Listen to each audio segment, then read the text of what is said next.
College Rivals Saga, Chapter 16. Sa gilid, sina Coach Ira at Coach Roya ay nakapwesto na sa sideline, malapit sa bench, habang si Vince naman ay abala sa pagmomonitor ng game analytics sa tablet. Set Alpha, dahan-dahan lang, basahin mo muna natin ang depensa nila. Got it. Cover ako sa weak side. Dahan-dahang gumalaw si Maki. Kinontrol ang tempo at hinintay si Hanagata sa high post. Umikot si Sakuragi sa baseline habang si Jefferson ay nagbigay ng spacing sa kanan. Hanagata, taas ka muna. Danny, slide ka sa elbow. Tila isang rehearsal ang bawat galaw, malinis, maingat at puno ng pag-iingat. Hindi sila nagmamadali. Binabasa nila ang kilos ng Alriade na halatang umaasa sa pisikal na laro. Sa unang pasa ni Maki kay Hanagata sa gitna, agad itong tinapik ng import center ng kalaban. Ngunit mabilis na nasalo ito ni Danny at nagbigay ito ng isang hakbang sabay layup. Kaya unang puntos sa Bagong Pag-asa. Nice save, bro. Pasensya na. Muntik kong ibigay. Walang problema. Focus lang tayo. Nag-set na rin ang Alriade sa kanilang unang opensa. Maagap na bumalik ang Bagong Pag-asa sa depensa. Si Sakuragi ay nakatutok sa rebound habang si Maki ang nagta-time switching coast sa likod.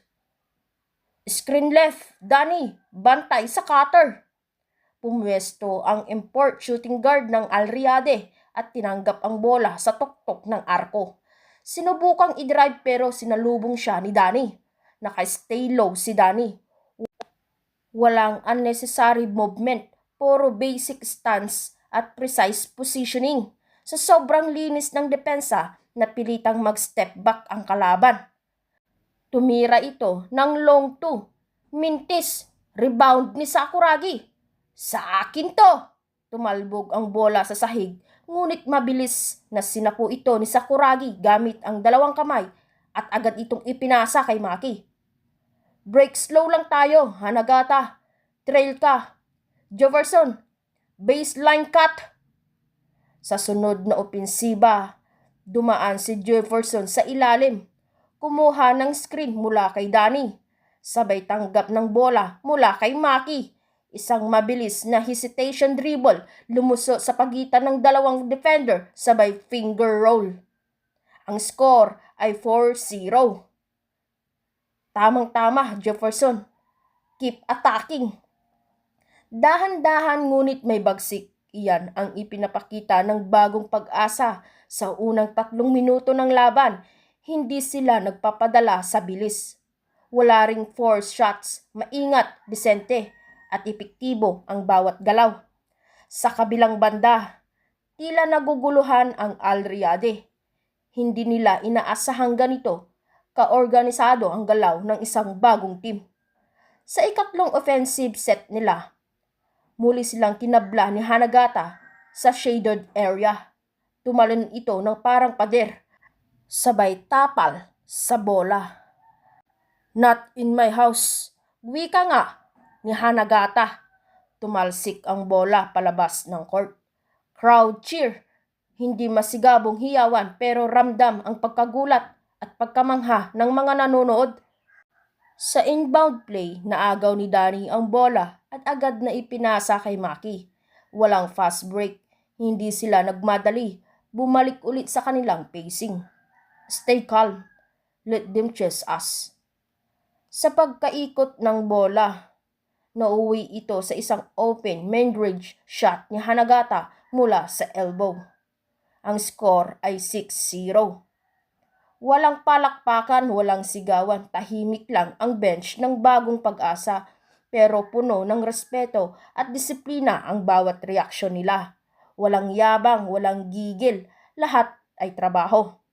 Sa sidelines, napansin ni Vince ang live data mula sa kanyang tablet.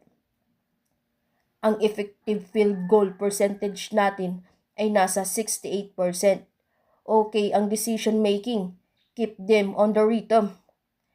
Napakaganda ng rotation. Hindi pilit ang tira. Sa bawat segundo ng laro, unti-unting nararamdaman ng Al Riyadh ang presensya ng bagong pag-asa. Hindi sila nakakatira ng maayos. Napipilitan silang pumwesto sa labas ng comfort zone nila, hindi dahil sa lakas, kundi dahil sa talinong tactical at disiplina. Sa pagsapit ng ika-4 na minuto, panibagong score mula kay Jefferson. Isang off-ball court na mid-range jumper mula sa pasa ni Maki. Ang score ay 8-0. Umiinit ang tensyon sa loob ng Nayon Arena habang pumapasok na sa kalagitnaan ng first quarter ang laro. Ramdam ang gigil ng Al Riyadh, Lebanon. Ayaw nilang tuluyang madominate ang bagong pag-asa Pilipinas.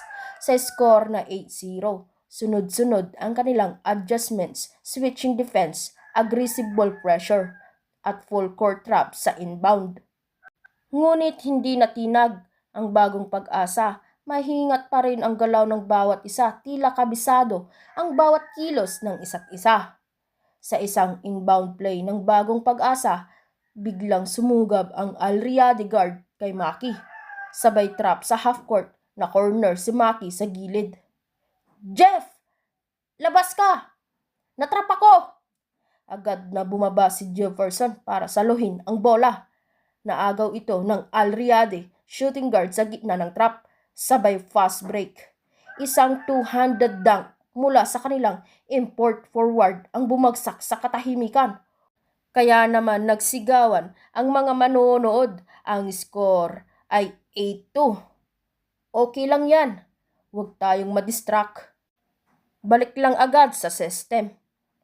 Sa sumunod na play, mas agresibo na ang Al Riyadh. Lumapit sila sa depensa, forcing tighter spaces. Isang mahigpit na coverage na antala ang passing lane ni Maki, kaya napilitan itong mag-reset.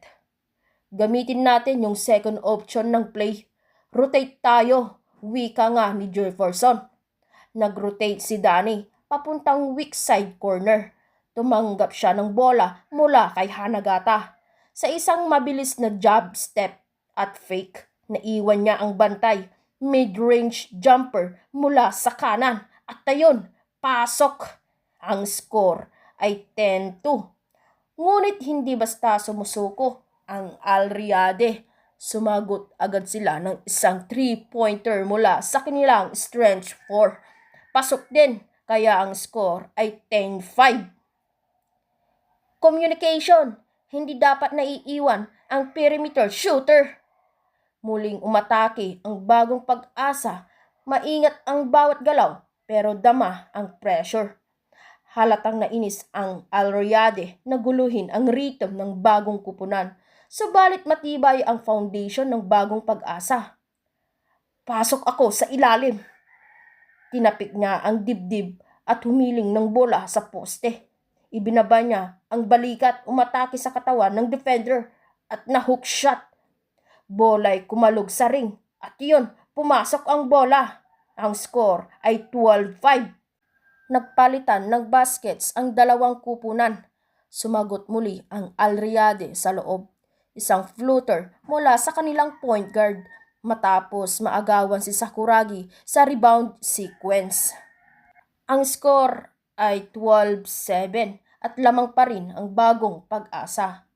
Sa sideline, hindi pa rin kontento si Coach Ira. "Compose yourselves, control the tempo, huwag magpadala sa bilis nila." Sa offensive play na sinundan, muling nagpakitang gilas si Jefferson. Tumanggap siya ng bola mula kay Maki sa off-ball screen. Isang mabilis na drive at your step sa gitna, sabay layup.